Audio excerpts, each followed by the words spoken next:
Thank you, folks. It is hot out there, and we are so thankful to our emergency management team led by Director Jamie Niebel to set out the cooling stations. And of course, emergency management here in Monroe County is working with our partners at the Monroe County Fire Protection District. That's Chief Dustin Dillard, as well as our Monroe County Public Libraries, all three of them with Director Greer Carson. And we're so thankful that those facilities are going to be open. You can find that list on the Monroe County website or by following the Emergency Management Department on Facebook. They have been diligently putting up a lot of really helpful information, and those cooling stations are open late. Some of those are open till 9 p.m. So, as you are checking up on your neighbors and you're making sure that your neighbors are doing okay in this heat, make sure to keep that in mind, that our library branches and our fire protection district stations are open for that purpose. The second item that I wanted to raise is, even in this heat, we know that there are 466 people who are actively homeless in our region.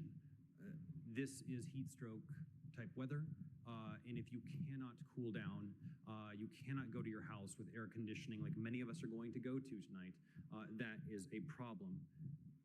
That being said, the current federal administration is looking to cut $27 million from homeless assistance grants.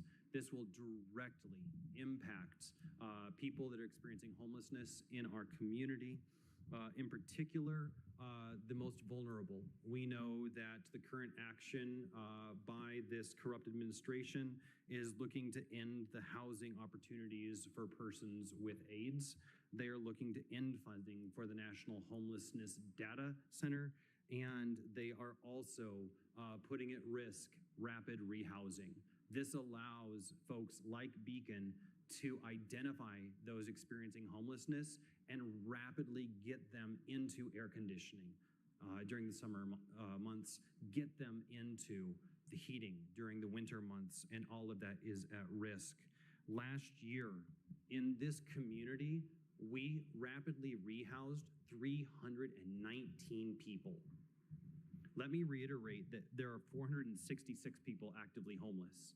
The majority of people that we are finding out there who are experiencing active homelessness are being rapidly rehoused. But if this federal funding disappears, it's going to be a huge problem. So that's why Councilman Deckard and I are going to be sleeping out to support Friends Place. This is the region's largest shelter for women. That is so important. So many of these shelters in our region cater to men, and that can be a dangerous situation for women who are in this situation. It is also an LGBTQ plus affirming shelter, so it is one of the only shelters that is welcoming in our area.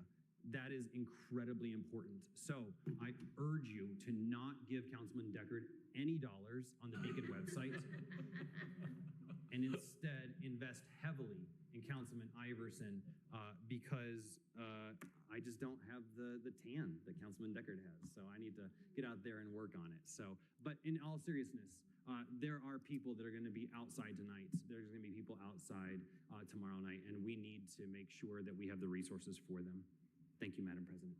Thank you, Councilor Henry. Thank you, Madam